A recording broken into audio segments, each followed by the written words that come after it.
What's going on, everybody? How you doing? Today we are doing a donation request. We are jumping ahead. We are skipping, for the moment, the next Yes album. And we're jumping ahead to, how do you say this? 90125? 90125? That one? Yes. I hear the booze. No, I'm just kidding. Apparently this is like a divider album, right? Kind of like Abacab for Genesis maybe was, or maybe it sounds like the one after it really was. Yeah, so we're going to do this. This is for Rob. If you're new here, please subscribe. Check out my videos, all kinds of videos, reaction videos, bass videos, music videos, all kinds of videos. Check it out. I do donation requests just like this one. So if there's something you want me to watch, listen to, talk about, hit me direct, PayPal, Cash App, Venmo. In the notes section, leave a link, leave a description. Let me know what you want the video to be on, and I'll make the video. You can also email me at jpanreadsemail@gmail.com. Thank you guys. So Rob wants this whole album, 90125. He's been talking about it for like months, by the way. Months. So here we go. We're going to do it. And I need some information on it. So this has Owner of a Lonely Heart on it, right? It starts out with that. And I have heard that song. It's probably been forever. And really the only part that I think I know, like off the top of my head, is the chorus. You know, just the owner of a lonely heart. That's it, right? That's all I know. Just like off the top of my head. Actually, before we get into this information, let me see what Rob says. Rob says, I'm enjoying the Yes debut because I've never really heard it, which is interesting that so many of you are like Yes fans don't know their first album. That's like wild. That's pretty wild. And it was, again, it was exactly what I was expecting after hearing Look Around. And it's exactly what I wanted, which is, you know, great. I'm like, yeah, let's get some psychedelic 60s vibes here. Exactly that. Okay, so 90125 is an album by a band called Cinema with, this is Rob talking, with Trevor Rabin on guitar and producer Trevor Horn, vocalist on Drama, an album where the Yes lineup was already disintegrating. But for some reason, Cinema decided to say that their 90125 debut album was actually a band called Yes, even though the band was obviously Cinema. Okay, you get my point. So much had changed by 90125 that it isn't really a jump ahead from the Yes debut. They only called themselves Yes at the last minute. That's kind of interesting. Compared to going for the one, Never Forever, Concrete Blonde, Abacab, this is a basic but good rock album. There's no filler. Every track is as good as Owner of a Lonely Heart. So, all right, let's get some information on this album, because even just what you're talking about with that whole background is very interesting. What's going on with it? Okay, so 90125, 11th studio album by prog rock band Yes, released in 1983. After Yes disbanded in 81, following the Drama tour, bassist Chris Squire, drummer Alan White formed Cinema. This is what you're talking about. And began recording an album with guitarist and singer-songwriter Trevor Rabin, and original Yes keyboardist Tony Kaye, who had been fired in 1971. They adopted a more commercial and pop-oriented musical direction as the result of their new material, much of which derived from Rabin's demos, with former Yes singer Trevor Horn as their producer. During the mixing stage, former Yes singer John Anderson, who had left in 1980, accepted the invitation to return and record the lead vocals, as subsequently Cinema became the new lineup of Yes. That's pretty wild.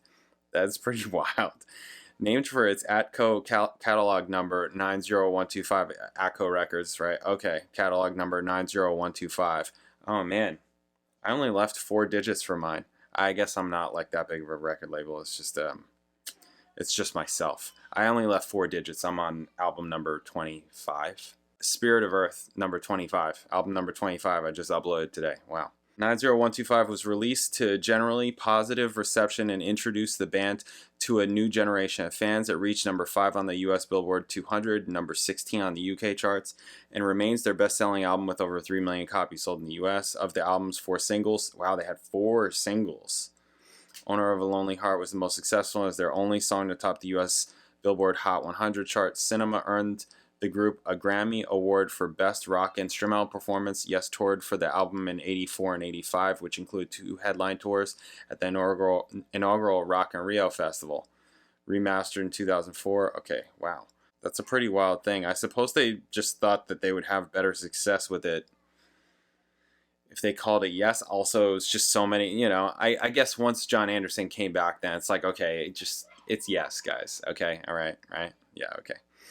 December 1980, the Yes lineup of bassist Chris Squire, Steve Howe, Alan White, Trevor Horn, and keyboardist Jeff Downs completed their 1980 tour in support of the band's 10th album, Drama. While the North American leg was largely successful, the subsequent UK leg received a mixed reaction feedback from the fans, many of whom were unaccepting of Horn and Downs as they had replaced John Anderson and Rick Wakeman, respectively. Right. Group disbanded in early 1981. Horn became a record producer. Howe and Downs co-formed the supergroup Asia. Right. And Squire and White remained together and continued to write material, including their 1981 Christmas single, Run with the Fox. Don't know that.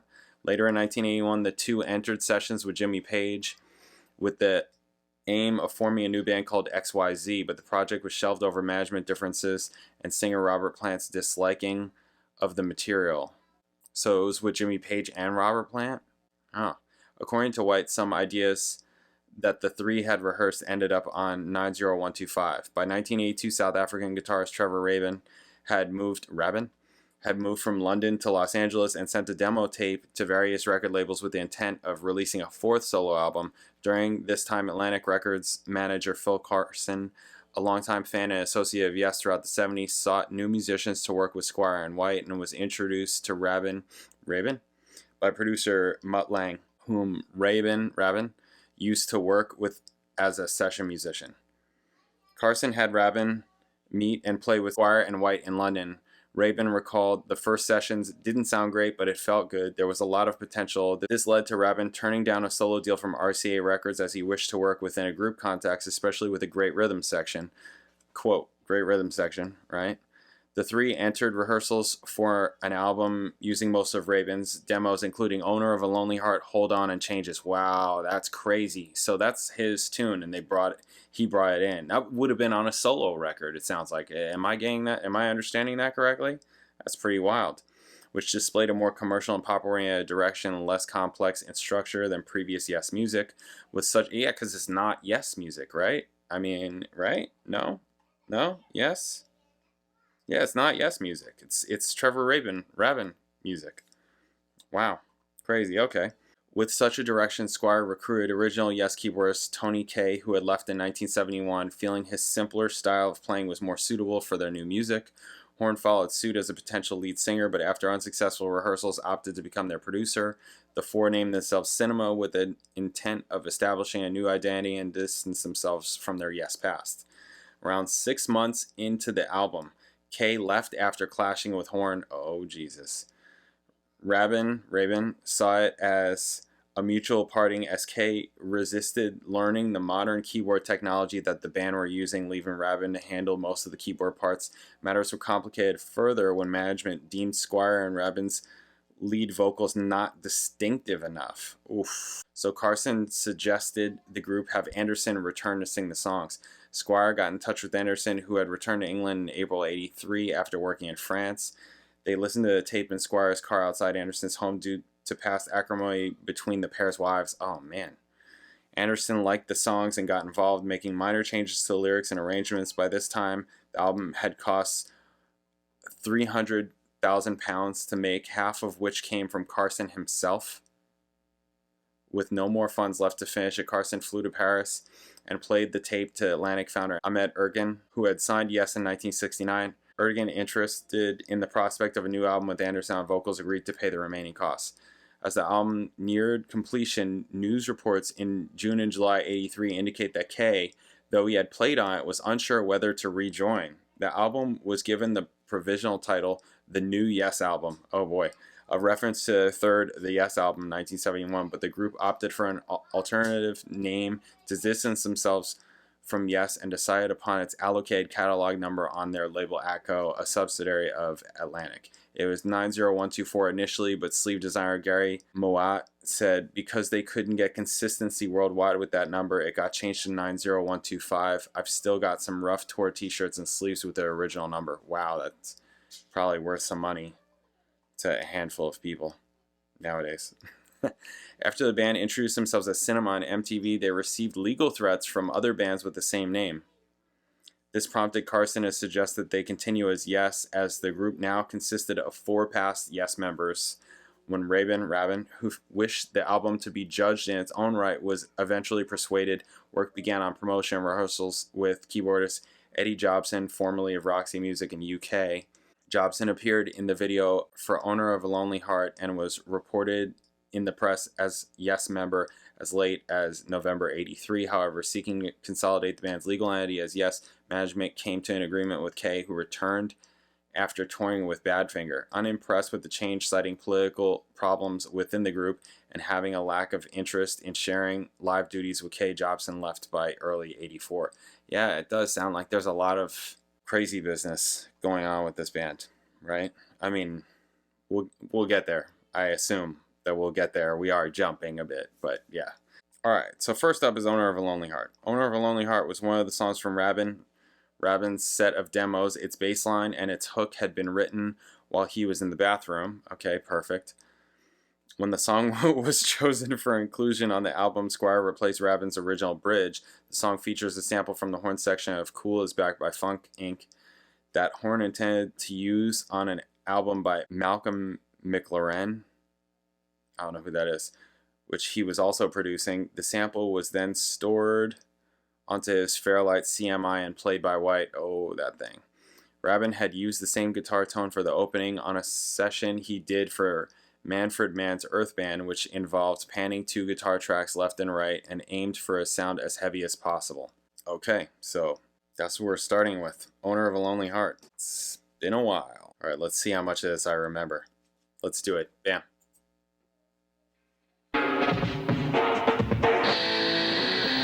Okay, yeah, that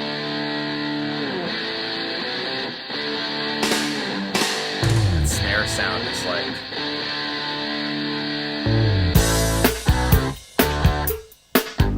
Cowbell. 80s. Yeah. Move yourself.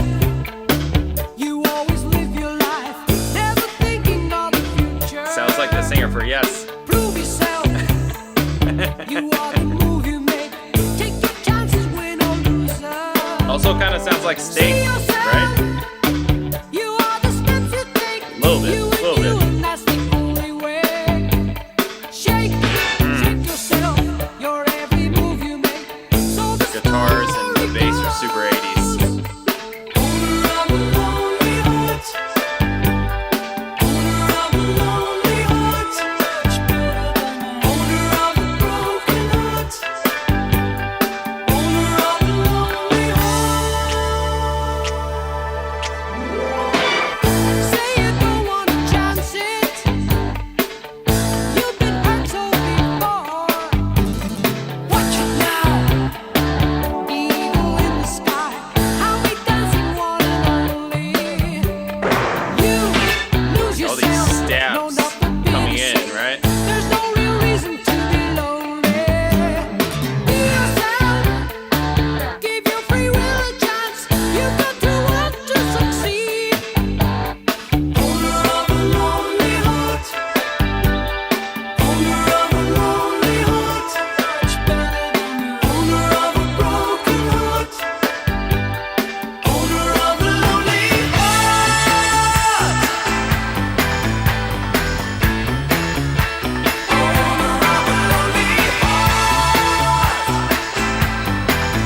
After my own indecision, they confuse me so. My insane love to go alone. In the end, you gotta go. Not before you leave me. Don't you hesitate at all. No,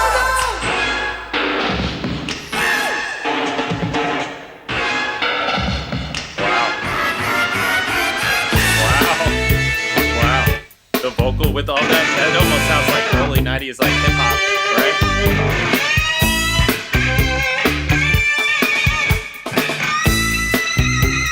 Or I suppose late 80s also, yeah.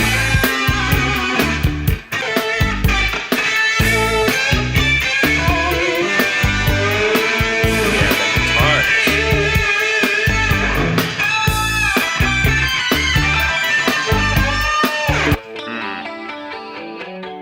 Very 80s sound.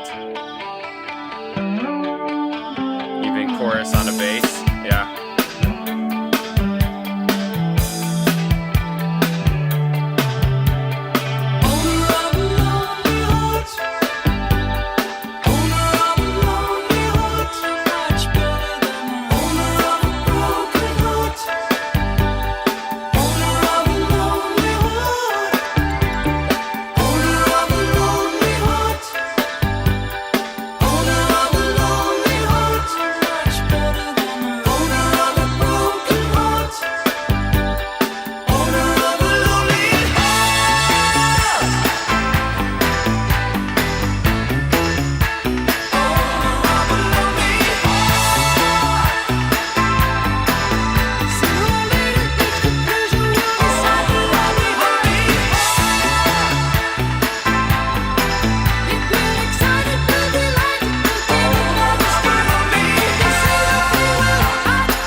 had to make that change on the way out. Huh. Okay. Yeah. Wow. I feel like the only part of that song I know is the chorus. Yeah. Yeah. It definitely a pop song, like more poppy, you know, like especially like for the time, you know, we're not talking about like now or anything like that, but yeah, for the time, like, yeah, this is definitely like a pop song for sure. What do they call it? Pop rock new wave. Okay, so yeah, it's cool. It's cool. It's pretty. I mean, for Yes, this is pretty basic.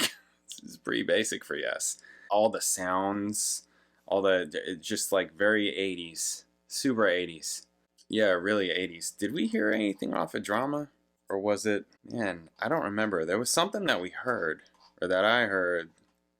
I mean, yeah, Going for the One, right? But no, I thought that I heard something else after that. I don't remember now, though. Yeah, I don't remember now. All the stabs that were coming in, all that stuff. Yeah, that whole break with the vocal doubling, all those sounds like super early hip hop to me, like really early hip hop stuff, or like New Jack Swing type sounds, stuff like that, like really early stuff like that. Yep, pretty wild. Yeah, at first the drums, I didn't notice the drums as the rest of the song was coming in, but when the drums first came in, specifically the snare, it was like, it just sounds kind of like pingy and not, it wasn't like paper. Like lots of times I'll say that like a snare sounds like paper. It wasn't quite like paper, but it was like still bad. Still kind of bad. 80s.